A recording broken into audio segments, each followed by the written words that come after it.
You know what they're doing? They're telling us that they need us. They need love. They need love. We can't criticize them and say, this low down little, no. Because we, the parents, started them off by putting salt on the table. And we prepare them to be drug addicts. We don't want that anymore. We got to give them love, right? Because love is what it is about. I mean, it is love, you know. It's nothing else. And with that love that you give them, Mama didn't say anything today. Mom is not angry at me. Wow, no, Daddy. Instead of Daddy coming in there with his rah, rah, he come in and he sit down and say, baby, I'm your father, you know. And you know I love you. I don't know how to help you, but I heard this man that said that you could be helped. And I want to help you. I did it with a woman in Puerto Rico, and she wasn't even my friend. Her name was Maria. Maria would sit on the sidewalk in Lopez y Cardo, a neighborhood worse than any neighborhood in Philadelphia. You talk about crime. They used to kill 2 people every day in Lopez y Cardo. And I used to go there anyway. And I found this lady, this young woman, 23 years of age, sitting on the sidewalk, just waiting for someone to give her $5 to buy a little bag to go fix and put in her arm. So I used to go sit by her every day. She said, who are you anyway? Are you a preacher? I said, I'm not a preacher. Well, why are you messing with me?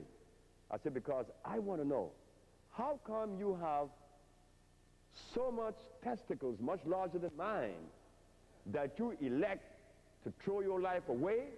Girl, I wish I could do that one. I wish that I could just forget everything and go after this drug like you're doing. And she said, look you, and she started cursing me some very ugly words. Do you have some money? I said, I got some money. Well, give me $5. And I left. Came back next day, there was Maria. You come messing with me again? I said, yep. And again and again and again. I was good at $5. I know what you're going to buy. But I would talk to her. And one day, Maria wasn't there. 5 years later, I lived in Puerto Rico for 14 years. 5 years later, one evening of around 5 or 6 o'clock, I had someone to walk in my house. Sebi, Sebi, Sebi. I said, Cuco. Cuco is the name of the fella. He used to have horses that run in the horse race.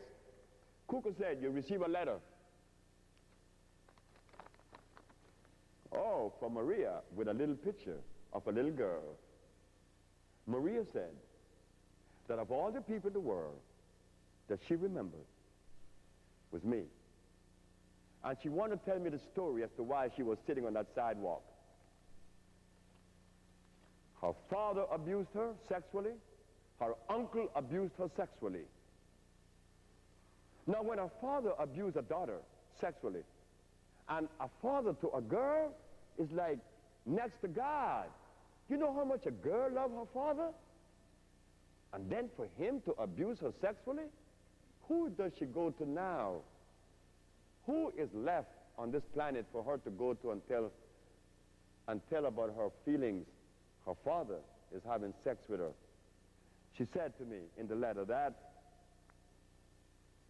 she remembered me, and she remembered me, and she could not get me out of her brain. She went to New York. She came to New York from Puerto Rico, and she cleaned up with her sister because she remembered me. And she went back to school, got her degree, and married a man, and she have a little girl. You see? That's love. That's stretching out for someone. And I know that if we were to just stretch out, select one young girl in the neighborhood and say, she is my target, I'm going to get this one. You'd be surprised how much you're doing. I know Mr. Charles Gray told me stories about what he have done with many children here in Philadelphia, with his school, people who used to shoot up and kill people. Now they're productive people. Sure, but they need what? They need what you and I need. A little bit of it. They call it love.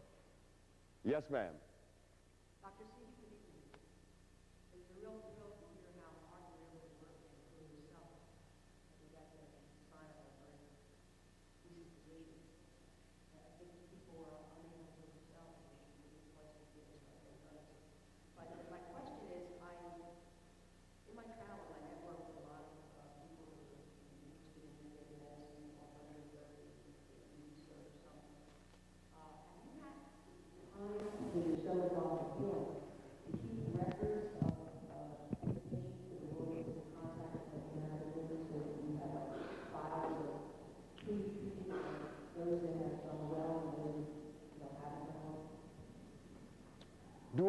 time, or did I keep record of those who have been treated to see if they are still doing well? Of course.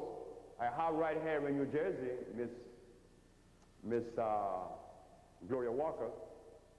She passed 14 fibroid tumors, and she wasn't supposed to have any children.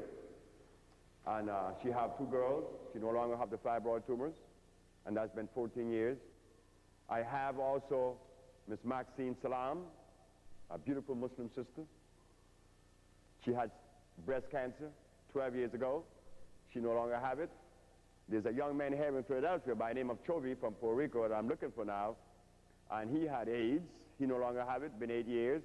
And we have a slew of others because we lost our databases, you know, when they stole the computers. But we do have other records to show. And I have, incidentally, I have newspaper clippings of people that was cured of sickle cell anemia 14 years ago, people that was cured of diabetes. Sure we do. We have follow-up. Part B of my question is, would you be willing to work with a researcher to, in fields that you do, integrative medicine and complementary medicine are crucial, and are willing to stand up with you against the mainstream conventional medical people? Would you be looking at someone like that, like Dr. Becker, who's a black physician? I'm willing to work with anyone, and I have to. If I am what I say I am and I've done, well, why shouldn't I? Mahari Medical School started a protocol with me, but they ended it. Why, I don't know. But that's not my business. But I was open for them. And Mr. Gray took me to Dr. Lomax, who is now going to probably start something with me, and I would work with anyone. Thank you. Thank you. Answer my question. All you have to do is to get in touch with Mr. Charles Gray. Thank you so very much, young lady. Doctor, yes, young man. yeah, I heard you on the radio yesterday, and you didn't mention hearing. I have a hearing problem and borderline sugar. I heard you said that you had a cure for that, but how about hearing? Do you have anything for that?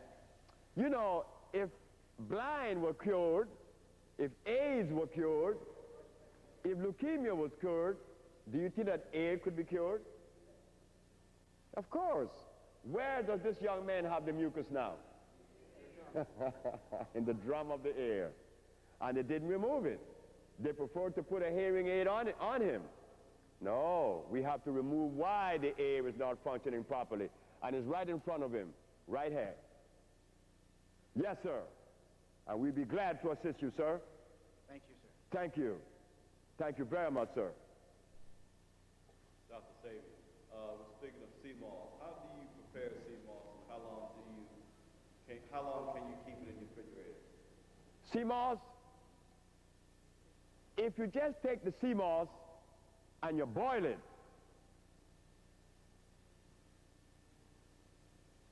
and keep it in the refrigerator, and every day you want to use something, you just, oh, incidentally, when you boil it, there may be a little bit stringy in there, some of it, when you pull some off, but don't throw away that pulp. Put it in the blender and blend it up, and it blends to liquid again, and you mix it with the other one, put it in the refrigerator, and every day you want to use it, take a little bit out. I use sea moss in soup. I make pudding out of sea moss. Do you add anything else to it other than sea Oh, of course, depending on what you're going to do with it. Like in the soups, you put all the condiments of a soup. But if you want to make a pie, you put the condiments of a pie, like the vanilla, a little bit of cinnamon. Oh, well, there's only one sweetener that could be even allowed in the body. What's Maple that? syrup. Maple syrup. Grade C. C. Maple syrup. Grade C. M-A-P-L-E. Grade C. Grade Yes, C, sir. Grade C only, right? Grade C. Okay, fine. I had to ask that.